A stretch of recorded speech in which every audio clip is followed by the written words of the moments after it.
ਉਹ ਮਿਹਨਤ ਮਜ਼ਦੂਰੀ ਕਰਦੇ ਨੇ, ਕਹਿੰਦੇ ਨੇ ਅਸੀਂ ਆਪਣਾ ਬੱਚਿਆਂ ਦਾ ਆਪਣੀ ਬੀਵੀਆਂ ਦਾ ਖਰਚਾ ਉਠਾਉਂਦੇ ਪਏ। ਸ਼ੌਹਰ ਮੇਰੇ ਫੌਤ ਹੋਏ ਨੂੰ 3 ਸਾਲ ਤੇ 9ਵਾਂ ਮਹੀਨਾ ਚੜ ਪਿਆ। शोहर की जिंदगी में क्या कैसी जिंदगी थी? ਬਹੁਤ ਅੱਛੀ ਜ਼ਿੰਦਗੀ ਗੁਜ਼ਰਦੀ ਸੀ। ਇਹਨਾਂ ਬੱਚਿਆਂ ਦੇ ਸਾਰੇ ਅਖਰਾਜਾਤ ਖਰਚੇ ਸਾਰੇ ਪੂਰੇ ਕਰਦਾ ਸੀ, ਜਿਹੜੇ ਬੱਚੇ ਅੱਜ ਸਾਡੇ ਵੀ ਨਹੀਂ ਕੋਈ ਕਰ ਸਕਦਾ।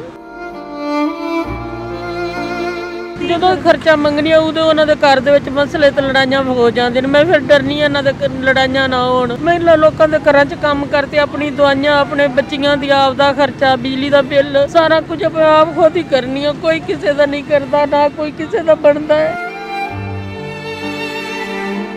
ਇਹ ਮਾਂ ਪਿਓ ਹੀ ਹੈ ਜਿਹੜਾ ਬੱਚਿਆਂ ਨੂੰ ਸੰਭਾਲਦਾ, ਬੱਚੇ नहीं संभालते, माँ प्यो ਨੂੰ कभी नहीं संभालते। 3-4 घरों में काम करती हैं तो कितना कमा लेती हैं? मैं 3-4 हज़ार सफाई का ही बस लेनी है। सफाइयां करी दियां ना, बह बह के लत्तां थक जांदियां ने।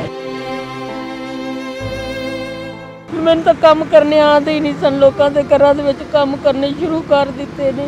इस समय समाज जी मौजूद हैं, ये यहाँ पर बैठी हुई हैं गर्मी में।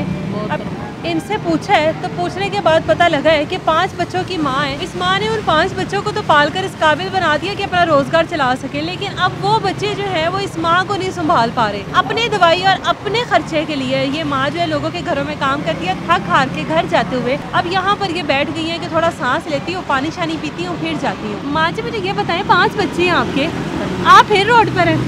हाँ जी, वो मेहनत मजदूरी करते ने, अपने बच्चे अपना अपना मसे बोझ, वो कहते ने ਅਸੀਂ ਆਪਣਾ ਬੱਚਿਆਂ ਦਾ ਆਪਣੀ ਬੀਵੀਆਂ ਦਾ ਖਰਚਾ ਉਠਾਉਂਦੇ ਪਏ ਤੇ ਕੋਈ ਕਿਸੇ ਦਾ ਨਹੀਂ ਖਰਚਾ ਉਠਾਉਂਦਾ, ਕੋਈ ਕਿਸੇ ਦੇ ਨਾਲ ਨਹੀਂ ਕਰਦਾ। ਮੈਂ ਤਿੰਨਾਂ ਘਰਾਂ 'ਚ ਕੰਮ ਕਰਨੀ ਆ, ਥੱਕ ਜਾਂਦੀ ਆ। ਥੱਕ ਤੇ ਫਿਰ ਇੱਥੇ ਜੇ ਵਾਪਸੀ ਜਾਂਦੀ ਕਿ ਇੱਥੇ ਬਹਿ ਤੇ ਸਾਹ ਕੱਢ ਤੇ ਪਾਣੀ ਪੀ ਤੇ ਫਿਰ ਟੁਰ ਜਾਂਦੀ ਆ। ਫਿਰ ਥੋੜਾ ਸਬਰ ਕਰਨੀ ਆ। ਬੱਚੇ ਆਪਣਾ ਮਸੇ ਕਰਦੇ ਨੇ। ਜਦੋਂ ਵੀ ਖਰਚਾ ਮੰਗਾ ਉਦੋਂ ਉਹਨਾਂ ਦੇ ਆਪਣੇ ਘਰ ਦੇ ਵਿੱਚ ਝਗੜੇ ਹੋ ਜਾਂਦੇ ਨੇ। ਜਦੋਂ ਵੀ ਕੋਈ जब आप ਖਰਚਾ अपने बच्चों से खर्चा मांगती हैं तो लड़ाई झगड़े शुरू हो जाते हैं? ਉਹਨਾਂ ਦੇ ਘਰ ਦੇ ਵਿੱਚ ਝਗੜੇ ਲੜਾਈ ਹੋ ਜਾਂਦੀ ਹੈ। ਉਹਨਾਂ ਦੇ ਆਪਣੇ ਨਾ ਪਤਾ ਨਹੀਂ ਬੀਵੀਆਂ ਕੁਝ ਕਹਿੰਦੀਆਂ ਨੇ ਜਾਂ ਕਿਸ ਤਰ੍ਹਾਂ। ਤੇ ਮੈਂ ਨਾ ਆਪਣਾ ਖਰਚਾ, ਆਪਣੀ ਦਵਾਈ, ਆਪਣੇ ਘਰ ਦਾ ਖਰਚਾ, ਬਿਜਲੀ ਦਾ ਬਿੱਲ ਸਾਰਾ मैं खुद करनी है। आप रहती उन्हीं के साथ हैं? रहते हैं कि घर, लेकिन अपने घर का खर्चा, अपना बिजली का बिल, अपनी दवाई, अपनी खुराक, सारा कुछ आपको? हाँ जी, मैं खुद करनी है। मैं आखिर जिंदा बंदा ਜਿਹੜਾ ਹੁੰਦਾ ਹੈ ਉਹਨੂੰ ਰੋਟੀ ਵੀ ਚਾਹੀਦੀ, ਉਹਨੂੰ ਪਾਣੀ ਵੀ ਚਾਹੀਦਾ, ਉਹਨੂੰ ਦਵਾਈਆਂ ਵੀ ਚਾਹੀਦੀਆਂ, ਉਹਨੂੰ ਹਰ ਚੀਜ਼ ਚਾਹੀਦੀ ਬੇਟਾ। बेटियां भी हैं? हाँ जी, मेरी बेटियां भी। बेटियों की शादियां हो गई हैं? एक दी शादी कर ली, 2 लेकर नालियां नहीं शादी। वो भी जाहिर है वो भाई उनको देखते हैं कि उनको भी आप ही देख रही हैं? बस मैं ही देखती हूँ, कौन करता है। जब माँ दी नहीं कर सकते तो बहनों दी कितों करन दे। बेटियों का भी खर्चा उठाती हैं 2 का, और एक की शादी कर दी है। 2 बेटे हैं आपके, ठीक हो गया, दोनों की शादियां हो गई हैं। शोहर किधर है आपका? शोहर मेरे फौत होए 3 साल ते 9वां महीना चढ़ पे। 4 साल होने को है। शोहर के साथ जब रहती थी, शोहर की जिंदगी में क्या कैसी जिंदगी थी? बहुत अच्छी जिंदगी गुजरती सी। बहुत इन्हां बच्चों के सारे अखराजात खर्चे सारे पूरे करता सी, ਜਿਹੜੇ ਬੱਚੇ ਅੱਜ ਸਾਡੇ ਵੀ ਨਹੀਂ ਕੋਈ कर सकता।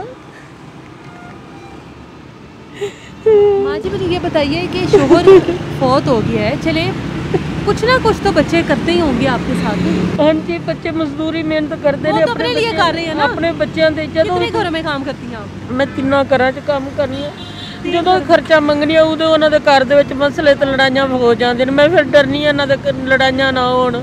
ਮੈਂ ਲੋਕਾਂ ਦੇ ਘਰਾਂ 'ਚ ਕੰਮ ਕਰਤੇ ਆਪਣੀ ਦਵਾਈਆਂ, ਆਪਣੇ ਬੱਚਿਆਂ ਦੀ ਆਪ ਦਾ ਖਰਚਾ, ਬਿਜਲੀ ਦਾ ਬਿੱਲ, ਸਾਰਾ ਕੁਝ ਆਪ ਖੁਦ ਹੀ ਕਰਨੀ ਆ। ਕੋਈ ਕਿਸੇ ਦਾ ਨਹੀਂ ਕਰਦਾ, ਨਾ ਕੋਈ ਕਿਸੇ ਦਾ ਬਣਦਾ ਹੈ। ਇਹ ਮਾਂ ਪਿਓ ਹੀ ਹੈ ਜਿਹੜਾ ਬੱਚਿਆਂ ਨੂੰ ਸੰਭਾਲਦਾ, ਬੱਚੇ ਨਹੀਂ ਸੰਭਾਲਦੇ, ਮਾਂ ਪਿਓ ਨੂੰ ਕਦੀ ਨਹੀਂ ਸੰਭਾਲਦੇ। कितना कमा लेती हैं? 3-4 घरों में काम करती हैं तो कितना कमा लेती हैं? मैं 3-4 हज़ार सफाई का ही बस लेनी है। बह बह तैस तैस तो सफाइयां करते तैस टाइम घर नूं टुर जानी है। तो आज यहाँ पर क्यों बैठ गई है? बस थक गई सा, चक्कर आने लग पे सन ते इत्थे बह गई। मैं तो ठंडा पानी पीनी है या इत्थे बह गई है, झट साह लै ते फिर टुर पाँदी। लत्तां दर्द कर दियां, नहीं चला जांदा। सफाइयां करी दियां ना, बह बह ते लत्तां थक जांदियां ने। अच्छा, जो आपकी 2 बेटियां हैं, जो आपकी 2, चलिए हौसला करें, मत करें, देखिए अल्लाह है ना, अल्लाह देख रहा है सारे मामलात को बेहतर तरीके से। जो आपकी 2 बेटियां हैं उनकी शादी, वो बड़ी हैं? नहीं, इन्नियां बड़ियां नहीं, छोटियां ने। एक 10 साल की, एक 12 साल की है। बड़े बच्चे सन, उन्होंने दी शादियां कर दी। बेटियों की तो अभी शादियां भी होनी है, हाँ जी। तो कैसे करेंगी आगे जिंदगी, कैसे गुजरेगी? बस इतने अल्लाह की जात पाक नूं पता है किस तरह होएगी, की करन दे की नहीं करन दी। मैं तो आपके घर का खर्चा तो अपना पेट ही बड़ा औखा नहीं हो सकता मेरा पूरा, मैं की करा, मेरा पेट ही नहीं पूरा हो सकता, तो मैं बच्चियां दी शादियां किस तरह करनियां ने। अल्लाह वारस है या जेडे मेरे भैन भाई को सुनते पे ने मुसलमान मदद करना, अल्लाह उन्होंने मावां की भी जिंदगी करे तो अल्लाह उन्होंने भी जिंदगी करे। जेडे जेडे भी मेरे भाई बहन सुनते पे ने, मेरी तो यही रिक्वेस्ट है, आदि माँ प्यो की भी इज्जत करन, कदर करन ते मेरी मदद करन, मैं आदि बच्चियां का भी फर्ज अदा कर लवां ते मैं अपना इलाज भी करा लवां। ये शरबत सामने लगा हुआ है, पीना है आपने? बेटा प्या देवो। हेलो भाई, एक गिलास देना। हाँ जी, आपका दिल नहीं करता कि अब मैं आराम करूँ, मेरे आराम के दिन है, मेरे बच्चे इर्द गिर्द हों, मेरे सुकून की जिंदगी हो? अब इस उम्र में मेरा बड़ा दिल करता है। इन्हां दा बूसी कदी बाहर भी नहीं सा निकलिया, 3 साल च की जिवें गुजारे ने मैनू पता है। मैंने तो काम करने आते ही नहीं सन, लोगों के घरों दे विच काम करने शुरू कर दिते ने, हुण तो काम भी नहीं होंदा, बेहोश हो तो मैं डिग पैनी हाँ। ये लेके पिए। अल्लाह तेरा भला करे, अल्लाह बेटा तेन चोखा देवे, अल्लाह तेरी जिंदगी करे, अल्लाह दी जात पाक। हाँ जी, कोई छोटा मोटा फोन नंबर हैगा जे, मोबाइल वगैरह हैगा जे, कोई छोटा मोटा बच्चियां कोल या तुहाडे कोल? छोटा मोबाइल है मेरे को, हाँ जी छोटा है। अच्छा जी, ये वो माँ है जो अपनी औलाद को पालने के लिए हर मुश्किल से गुजर जाती है, हर मुश्किल को फेस कर लेती है, लेकिन जब इनका अपना टाइम आता है ना, वो सुकून देखने का, वो सुख देखने का, तो औलाद जो है वो शादीशुदा हो जाती है। स्पेशली बेटे जिनको मन्नत और मुरादों के बाद मांगा जाता है, और उसके बाद वो जो बेटे होते हैं ना, वो कहते हैं कि जी हमसे ना हो पाएगा। बेटियां बीवियों के साथ मिलकर इन माओं के जिस तरह से तजलील करते हैं। अब ये माँ है, इस उम्र में लोगों के घरों में काम कर रही है, 2 बेटियों को पाल रही है, घर का बिल दे रही है, और जहाँ पे रहती है जिस कमरे में उसका किराया दे रही है।